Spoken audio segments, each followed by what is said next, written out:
Hi gang, and welcome to a special episode of Mr. Ed Makes, Draws, and Talks.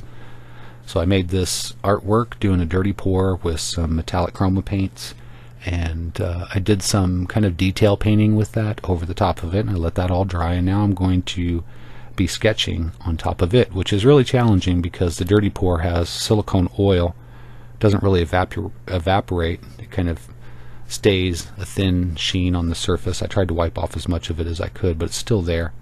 And the gel, which I think is a water-based ink, even if it's not, it just doesn't want to stick to the surface. So it was hard to lay down this ink. I had to change what my plans were for it because it was just getting too difficult to put ink on there. So the main purpose of this video, though, is to not show off this artwork or my process as much, is to talk to you something really important, and you may have gathered that from the title of this video, that I have a neurocognitive variance. It's a neurodevelopmental disorder. It means that when my brain was developing as a child, it developed in a different way from 68 of my peers. So 1 in 68 people's brains are like this, and it's kind of classed as a disorder because that one person has to plug into a world designed for those 68, and their brain doesn't work that way. So it causes some dysfunction. That's why it's a disorder.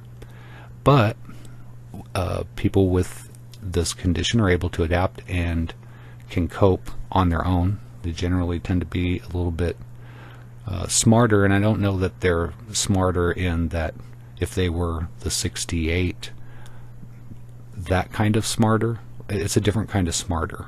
It's not really smarter, because when you balance it against the deficits, it kind of, I feel like it breaks even in a lot of ways. But this condition is autism, and it's a higher functioning feature of autism called Asperger's syndrome. It's Asperger spectrum disorder, and it's characterized by, I think, 3 main features, which are sociological, communication, and I wish I could remember the third. I should have been better prepared for this. That's one of the symptoms. Anyway, you're not going to get that kind of information from me reliably, and you're going to want to look it up if you're at all interested in this, and it's easily available. Anyway, so about a week or so ago, I started looking into this pretty heavily, and the reason why is because I started noticing a handful, I'll say a handful versus 2 handfuls.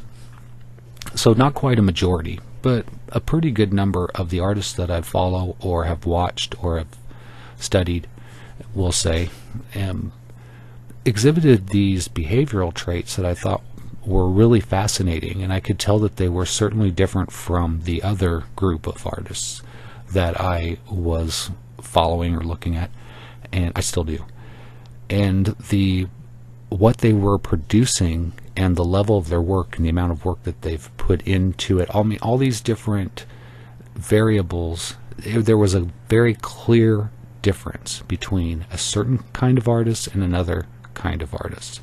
And I was fitting into that other kind of artist, that, maybe 5 or 10 out of 68 artists.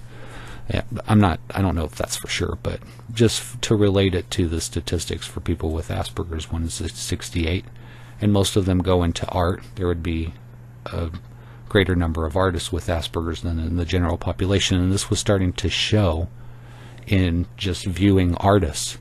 So I guess if I had analyzed it statistically, I probably could have determined that, yes, a large number of the artists that I follow exhibit a profile consistent with Asperger's spectrum disorder.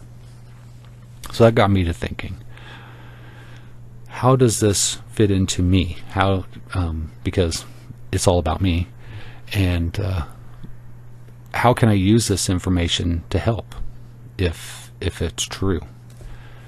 So I've been suffering some symptoms, is the only reason why it really connected, because I'm like, okay, maybe this can account for these things that have been happening recently to me. that it's limiting my ability. It's causing me to fail, and it's hurting my feelings.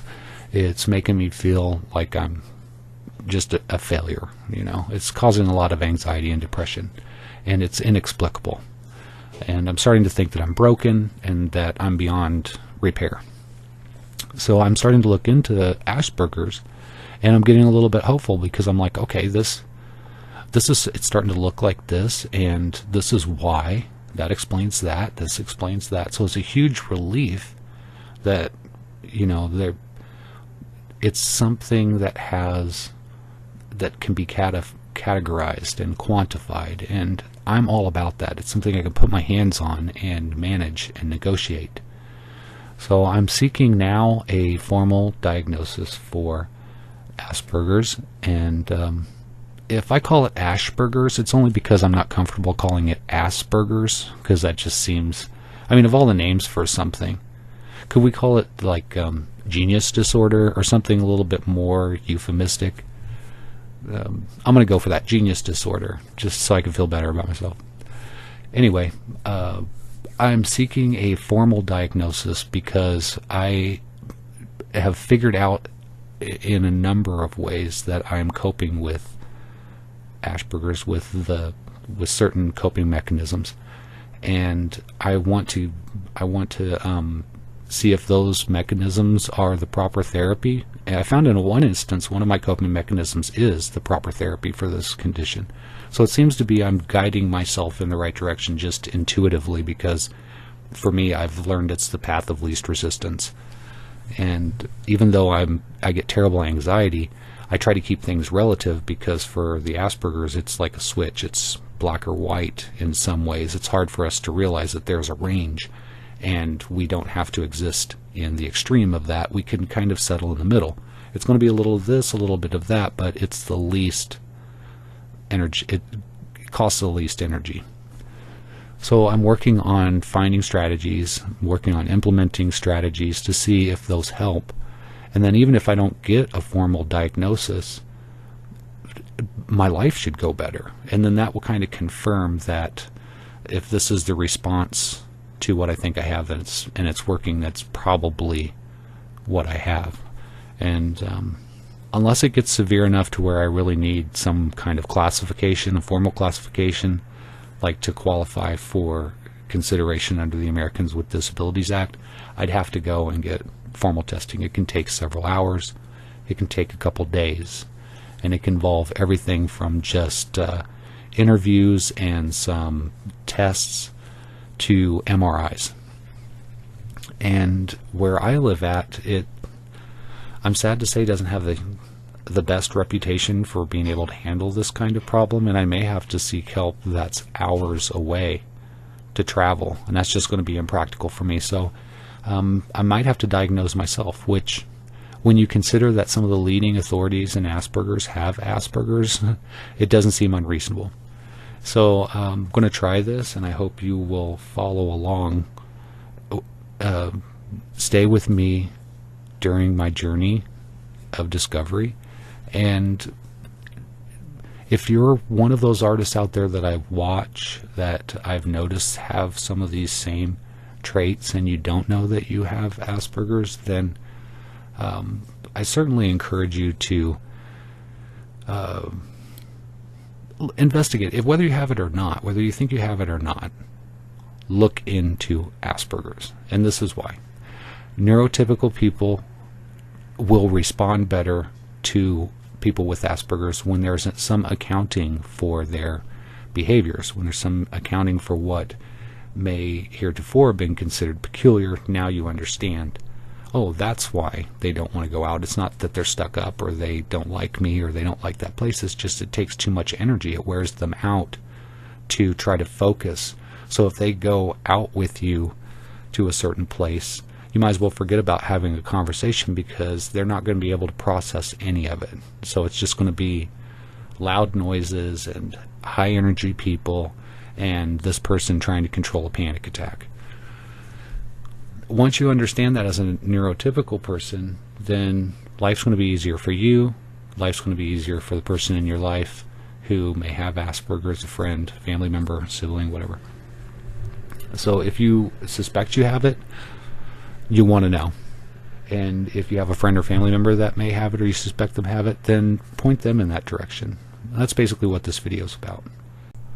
Well, thank you for sticking around this long in the video, and if you have any questions or comments, please leave them below, and I'll try to, if you want links or if you need some more information, I'll link some videos to your comments, and you guys can go from there. And I really appreciate you hanging out with me and supporting me. It means the world to me. It means even more to me now when I realize all that you guys have had to put up with. So thank you so much, and until next time, you guys take care.